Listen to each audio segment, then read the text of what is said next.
Halo, Halo, boleh kenalan nggak? boleh. Sebutin nama sama prodinya. Aku Faiz dari Prodi Perpustakaan dan Sains Informasi. Nama aku Sarah, aku dari Prodi Versi. Perkenalkan, saya Bagas Arya Febrian. Saya dari Prodi BK Angkatan 25. Perkenalkan, saya Kelvin dari BK Angkatan 2025. Pertanyaan yang pertama, sudah berapa lama Anda berbelanja di kantin kejujuran FIP ini? Kalau buat itu sih saya udah lama ya, dari saya semester 1 sih gitu. Udah dari mulai awal-awal masuk kuliah sih, sekitar 1 tahun yang lalu. Sering ya? Oke. Dari pengalaman saya sendiri, selama 1 semester sudah sekitar 1 bulan lah kalau saya sendiri. Oke. Yang kedua, seberapa sering Anda berbelanja di kantin kejujuran ini? Sebenarnya jarang ya, karena misalnya lagi gerah aja gitu, baru jajan es krim di sini. Aku sih lumayan sering ya di sini, jadi aku sering buat beli air putih sih terutama gitu. Kalau dibilang sering enggak, tapi sebulan lalu baru 2 kali. Yang ketiga, apa yang menjadi alasan Anda untuk berbelanja di kantin kejujuran? Kalau itu sih karena deket banget. Kayak misal dari kelas kita udah aja langsung ke sini, nggak perlu ke kantin yang jauh gitu. Karena praktis sih ya, caranya kayak tinggal kita milih apa yang kita mau dan tinggal bayar langsung aja. Oke. Pertama sih ini deket banget ya dari kelas. Terus yang kedua, ya emang gampang banget dijangkau gitu, daripada aku ke Daksin gitu ke bawah jauh, mending ke sini gitu. Yang pertama, pilihannya banyak, apalagi ada es pas kita lagi panas gitu, lagi panas cuacanya, beli es rasanya enak gitu. Oh, berarti menurut Anda, apakah keberadaan aturan di kantin kejujuran itu penting dan mengapa? Ini penting ya, karena kita juga melatih kejujuran mahasiswa-mahasiswa FIP ini kan, itu sih. Menurut aku sih penting ya, biar kayak transaksinya itu tertib dan kita pembeli juga bisa tahu aturan-aturannya. Oke. Penting sih. Yang pertama pasti untuk melatih moral mahasiswa tentang kejujuran. Apalagi di Indonesia ini kan dikenal tuh banyak yang nggak jujur dan sebagainya. Nah, kantin ini dapat membantu mahasiswa untuk melatih lah setidaknya moral. Bagaimana sih jujur ketika tidak ada orang gitu. Menurut kamu apa sih yang mendorong orang itu tetap jujur meskipun dia itu nggak diawasin? Mendorong orang tetap jujur itu pasti dari dirinya sendiri ya. Jadi kalau misalkan orangnya itu berperilaku baik atau jujur, jadi mereka tuh nggak bakal berani buat bohong ataupun ngambil barang tanpa izin gitu, tanpa bayar. Kan kalau di kantin kan kantin kejujuran, ada yang pakai QRIS, ada yang pakai cash. Nah kalau pakai cash itu kan dia biasanya pakai kotak kan. Yap. Nah pakai kotaknya itu dimasukin duit tuh. Jadi orang tuh sebisa mungkin harus jujur di kantin itu, harus bayar lah. Oke. Karena itu udah sifat alami seseorang ya, jadi kayak buat kebaikan dirinya sendiri sama orang sekitarnya sih gitu. Nah kalau itu sih paling karena ini ya ada sanksi sosialnya ya, kayak malu gitu kan. Misalnya ketahuan pasti malu, pasti wah udah mau taruh di mana muka gitu. Yang mendorong terutama pasti pada diri sendiri itu karena orang itu bisa dilihat ketika kepribadian asli orang itu bisa dilihat ketika tidak ada orang sekitar yang mengawasi gitu. Berarti emang semuanya tuh tergantung diri sendiri ya, ya maupun jujur atau enggak ya. Ya. Gimana sih kamu memaknai kejujuran ketika jajan di kantin ini tanpa pengawasan langsung? Memaknai kejujuran itu sih menurut aku kayak berperilaku baik. Itu kan apalagi kita tuh udah mahasiswa. Kalau mahasiswa kan istilahnya tuh udah dewasa, kayak nggak mungkin dong, kan namanya udah kantin kejujuran. Masa kita ngambil barang atau beli barang itu nggak pakai izin gitu kan? Bukan nggak pakai izin, kita nggak pakai uang. Nah jadi sebisa mungkin kita tuh harus bayar, dan juga kejujuran itu merupakan hal yang utama. Itu kan salah satu integritas sebagai mahasiswa juga. Oke. menurut aku kejujuran itu kan berarti tetap membayar sesuai harga yang tertera, walaupun gak ada yang ngawasin, karena kejujuran itu integritas pribadi kita sendiri. Kalau kejujuran sih saya memaknainya itu udah kayak prinsip hidup ya. Jadi emang udah harus gitu, jujur gitu. Bagi saya sih kejujuran memang penting, apalagi yang gini sistem tanpa ada penjaganya. Menurut kamu sejauh mana sih kayak teman-teman atau lingkungan sekitar itu mempengaruhi kejujuran ketika berbelanja di kantin kejujuran ini? Kalau untuk lingkungan sendiri mungkin ada sedikit kali ya, mungkin dari yang teman-teman ibaratnya mungkin kayak iseng, udah nih ambil aja yuk tanpa bayar gitu misalkan gitu kan. Tapi dari pribadi aku sendiri, kejujuran itu dari diri sendiri, bukan dari orang lain, bukan dari lingkungan juga gitu sih. Sebenarnya lingkungan itu berpengaruh banget, karena misalnya ke lingkungan kita banyak orang gak jujur, pasti kita kayak bakal ikut-ikutan gitu kan. Tapi misalnya lingkungan kita itu jujur semua, kita bakal ada rasa segan buat nggak melakukan kejujuran gitu sih. Lumayan cukup besar ya, karena kalau misalnya lingkungan yang bentuk di sekitar kita udah jujur, lingkungan sekitar kita juga bakal ikut ke bentuk perilaku jujur itu sendiri. Sekitar 50%. Kenapa tuh? Karena kepribadian seseorang itu dapat dipengaruhi oleh lingkungannya. Apalagi contohlah saat di lingkungan toksik, otomatis kita istilahnya FOMO gitu, ikut-ikutan biar kita kelihatan keren. Kalau di lingkungan positif, kita pasti juga ikut mencontoh hal-hal positif gitu. Menurut kamu gimana sih kalau ada orang gitu yang beli di kantin kejujuran ini tapi dia tuh nggak jujur? Menurut aku sih itu enggak banget ya. Jadi mungkin aku bisa ngasih tahu dia buat ini kan kantin kejujuran, jadi harus bayar gitu walaupun nggak dilihat sama orang lain atau nggak diawasi sama orang lain. Gitu. Kalau itu tuh misalnya ketahuan nih, udah pasti tuh bakal diolok-olok lah ini ya. Jadi kayak udah pasti kena sanksi sosial, ditandain mukanya dari prodi mana gitu-gitu sih udah pasti. Menurut saya itu merugikan sih bagi penjualnya. Terutama kan kalau penjual tuh kebanyakan ngambil untung nggak segede-gede itu juga. Apalagi kalau yang bayar nggak semestinya gitu, makin rugi lah. Tindakan itu tuh ngerugin pihak yang penjualnya ya, dan itu tuh gak bertanggung jawab. Lagi untuk menutupi pertanyaan ini. Pertanyaan selanjutnya, apa yang perlu diperbaiki agar kantin kejujuran lebih efektif dan tetap menanamkan nilai kejujuran? Kalau dari saya sih nggak ada sih. Emang ini udah semestinya begini, udah bagus lah dilihatnya. Apalagi udah ada sistem QRIS, jadi lebih mudah. Kalau itu sih lebih ke kesadaran diri mahasiswanya aja sih ya. Karena kan kalau membeli di kantin kejujuran juga kan itu bergantung sama diri sendirinya, mau jujur atau enggak, itu sih.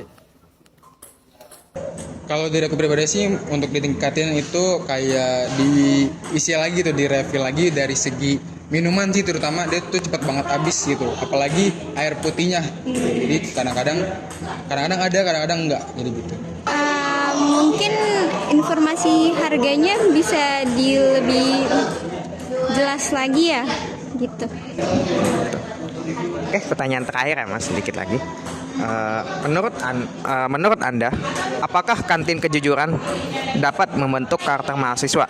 Kalau itu dapat membentuk karakter mahasiswa, karakter seperti apa sih dikira-kira? Yang saya bilang sebelumnya, ini bisa membentuk karakter mahasiswa, terutama dalam aspek kejujuran.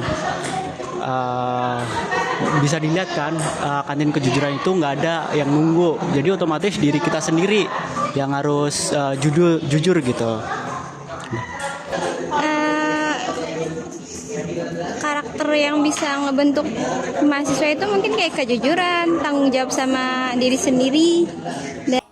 Jelas ya, ini bisa membantu banget. Jadi karakternya tuh bisa dalam melakukan hal-hal kecil tuh bakal lebih jujur lagi. Jadi ketika dia membeli sesuatu itu dengan jujur, kemungkinan besar aksi-aksi atau tindakan-tindakan dia yang lebih besarnya itu bakal lebih jujur lagi. Misalnya dia udah kayak korupsi lah, dia kemungkinan besar tuh nggak bakal korupsi karena di sini aja dia nggak melakukan korupsi itu sendiri gitu. Kantin kejujuran ini tuh membentuk karakter mahasiswa karena baik lagi namanya juga kantin kejujuran, berarti mahasiswa itu dilatih dan juga harus terbiasa untuk membeli barang walaupun nggak ada toko, nggak ada penjaganya, nggak ada yang ngawasin, tapi dia tuh harus melakukan pembayaran gitu. Jadi nggak boleh istilahnya nyolong, maling atau apa gitu. Dan juga kejujuran itu merupakan integritas. Jadi selayaknya mahasiswa lah ya, seharusnya mahasiswa itu harus memiliki nilai-nilai kejujuran gitu sih. Oke, sekian apa sih?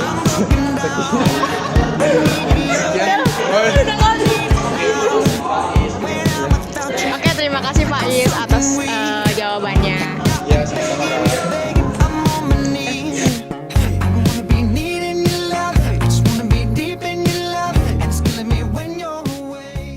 Perilaku tidak jujur masih sering ditemukan dalam kehidupan sehari-hari, mulai dari pelanggaran kecil hingga mengabaikan tanggung jawab.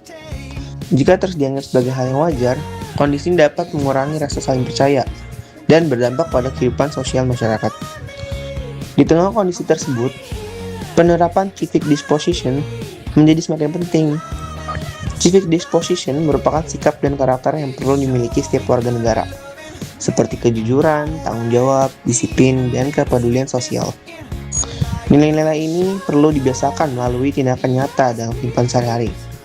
Salah satu bentuk implementasinya dapat dilihat melalui kantin kejujuran.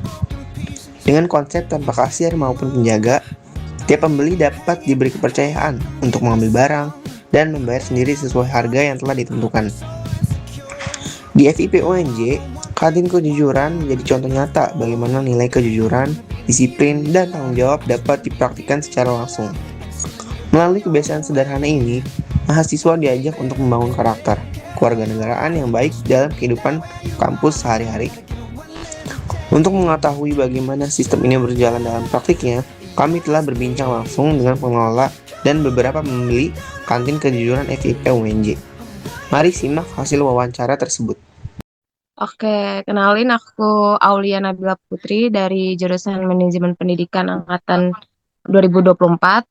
Aku jadi PJ di Kanjur. Dan di BEMFIP aku jadi manajer administrasi kewirausahaan. Awalnya tuh sebenarnya namanya tuh kan Dax Corner ya. Awal aku dari masuk ke VIP itu sendiri ke UNJ. Awalnya tuh emang BEM-VIP gitu juga yang cetusin yang emang buat program. Terus awalnya juga tuh di bawah, dia di lobi. Nah itu ada yang jaga awalnya. Yang jaga itu dari staf kewirausahaan, terus sama dari volunteer yang emang mau nitipin makanannya di Dax Corner itu yang masih di bawah. Nah, tapi pas tahun 2025 beda kabinet, jadi dipindah gitu loh. Karena yang di lobinya itu mau dibikin yang sekarang, yang jadi ruang baca ataupun yang ada meja-mejanya itu. Jadi dipindah ke atas. Nah, di atas karena ruangannya terlalu sempit gitu ya, kayak nggak leluasa. Jadi pada saat itu, pada periode itu disarankan kayak emang dibuat kanjur aja. Ini alhamdulillah pada patuh ya. Lihat dari rekapan gitu ya per abis ataupun per bulannya, alhamdulillah selalu surplus. Nah itu kan kayak kelihatan juga kan ya, patuh atau tidaknya itu kan kayak surplusnya naik atau enggak nih. Kalau ya emang stuck atau bahkan menurun, pasti patut dicurigai kan. Masa ya enggak, masa turun gitu surplusnya dari yang biasanya. Waktu itu aku pernah pas mau sholat zuhur di musola, pernah pas mau ngecek stok gitu ya minuman sama es krimnya, eh, ternyata ada yang beli. Nah itu beberapa orang, nah temannya tuh mengingatkan temannya untuk membayar lewat kris gitu. Alhamdulillah juga temennya ngingetin ya kalau emang belum bayar gitu. Menurut aku sendiri ini sudah cukup berhasil ya karena kan ini juga fungsinya untuk sarana pembelajaran karakter kayak untuk sikap jujur dan lain sebagainya gitu meskipun belum tentu gitu bisa dikatakan sempurna. Juga dilihat dari eh, peminatnya juga banyak gitu apalagi kan aku baru restock lagi tuh ya es krim minggu ini kalau nggak salah hari Selasa kemarin eh abangnya baru restock. Nah, hari ini udah alhamdulillah udah mau habis. Jadi ya peminatnya banyak sih, alhamdulillah. Untuk tantangan terbesarnya sebenarnya karena ya ini nggak ada yang jaga ya dan ngawasin secara langsung ya sebenarnya ya tantangan terbesar itu karena takutnya ada ketidaksesuaian gitu antara jumlah yang di stok sama yang emang nanti pas direkap ya direkap ketahuan gitu beda. Terus juga aku sebagai pengelola juga harus rutin gitu memantau stok, terus memastikan ketersediaan es krim sama minuman itu selalu ada gitu. Jadi kulkas tuh nggak kosong. Terus harapan untuk kedepannya mungkin semoga kantin kejujuran ini ya bisa berkembang gitu. Terus makin dipercaya oleh dekan seluruh sivitas akademik. Terus juga menjadi contoh lah bahwa budaya jujur itu kan dapat membangun melalui kebiasaan-kebiasaan sederhana yang ada di lingkungan kampus. Ini itu.